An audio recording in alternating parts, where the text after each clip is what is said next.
अस्सलाम वालेकुम नाज़रीन। मेजर जनरल जेडी बख्शी की बतौर एक अंदरूनी नुक्ता नज़र फराहम करते हैं कि किस तरह जदीद टेक्नोलॉजी दिफाई हुकूमत आलमी को तब्दीली कर रही है और हमारे सलामती को तवक्कुआत दे रही है, और जब वर्दी उतारी जाए तो भारतीय फ़ौज कैसे जश्न मनाती है। आइए पहले मेजर जनरल बख्शी की गुफ्तगू सुनते हैं, फिर इसके बाद बात करते हैं। मारना पड़ेगा साहब, पाकिस्तानी फौज की लाशें बिछानी पड़ेंगी ताकि पंजाब में मातम मने।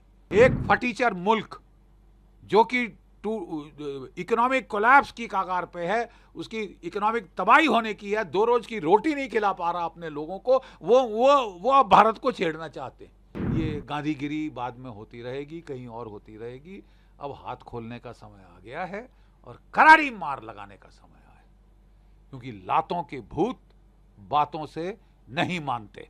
अभी खबर आई है कि हमारा एक आर्मी का पेट्रोल जो गाड़ियां जा रही थी, उनके ऊपर टेररिस्ट ने मछोड़ी के इलाके में, जो कि कठुआ से 150 किलोमीटर इस तरफ है और घना जंगल का इलाका है, वहाँ पे टेररिस्ट ने एम्बुश लगाया था और सडनली फायर खोला, जिसमें कि हमारे 4 जवान शहीद हुए हैं, 6 के घायल होने की खबर आई है। एकदम काउंटर एक्शन लिया हमारे जवानों ने, उन्होंने टेररिस्ट पे फायर किया जो कि वहाँ से भाग गए हैं। और ये अभी प्रिलिमिनरी रिपोर्ट्स हैं, डिटेल्स अभी तक आए नहीं हैं। मैं बड़ी देर से कह रहा हूँ कि देखिए, हमारा जमावड़ा ट्रूप्स का और सीपीओस का कश्मीर की वादी में बहुत हमने अच्छे तक बढ़ा दिया है, जिसकी वजह से वहाँ पे इक्के दुक्के इंसिडेंट्स ही हो रहे हैं। टेररिज्म का तकरीबन जो है केंटवा दबा दिया गया है, कमर तोड़ दी गई है। रजौरी पुंछ में और रियासी में, कठुआ में, डोडा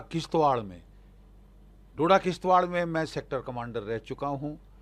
रजौरी पुंछ में मैं जीओसी रोमियो फोर्स था 2004-2005 में। तब मेरे पास 18 पलटनें थी और हमने वहाँ टेररिस्ट की गर्दन मरोड़ दी थी, बिल्कुल शांत करके मैं उस इलाके को आया था। मुझे बड़ा फ़ख्र है, बड़ा गर्व है कि मेरे 1.5 साल के अंदर वहाँ पे आतंकवाद की कमर तोड़ दी गई थी। वहाँ पे ऑपरेशन सर्प विनाश चला था, वो जनरल लीडर साहब के टाइम, जो मेरे बड़े नज़दीकी हैं, और हम जैसे ही वो ख़त्म हुआ तो पता चला कि 60 हमने वहाँ मार डाले थे, बाकी सब गांव और शहरों में जाके वो छुपने की कोशिश कर रहे थे। उनको वहाँ से निकाल के हमने ये ऑपरेशन पूरा जो है ख़त्म कर दिया था, उनके कमांडरों को ठोका था और पूर्ण रूप से शांति ले आए। कोई 10-15 साल तकरीबन शांति रही है रजौरी पुंछ के एरिया में। क्वाइट ऑब्वियसली जब शांति होती है तो ट्रूप्स वहाँ से हटा लिए जाते हैं और जगह भेज दिए जाते हैं। मसलन कि जो यूनिफॉर्म फोर्स जो रियासी में था, जो उधमपुर के इलाके में था, उसको हटा के जब चीन ने लद्दाख में तेवर बदले, आक्रामक तेवर दिखाए, तो उसे वहाँ भेज दिया गया। नतीजन एक गैप था रजौरी, पुंछ, रियासी, कठुआ और इस इलाके में, जहाँ ट्रूप डेंसिटी ऑब्वियसली कम कर दी गई थी, क्योंकि वहाँ कमर तोड़ दी गई थी आतंकवाद की 2004-2005 में, 10 साल पहले।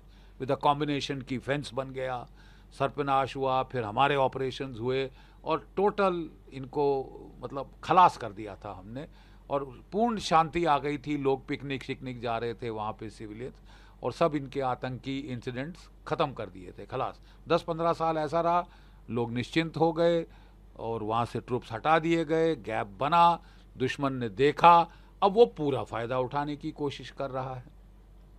एक चीज़ और मैं बताना चाहता हूँ, मैं बड़ी देर से निवेदन कर रहा हूँ सरकार को कि जब कोविड का दौर चला था, 3 साल हमारी फ़ौज में सब भर्ती बंद कर दी गई।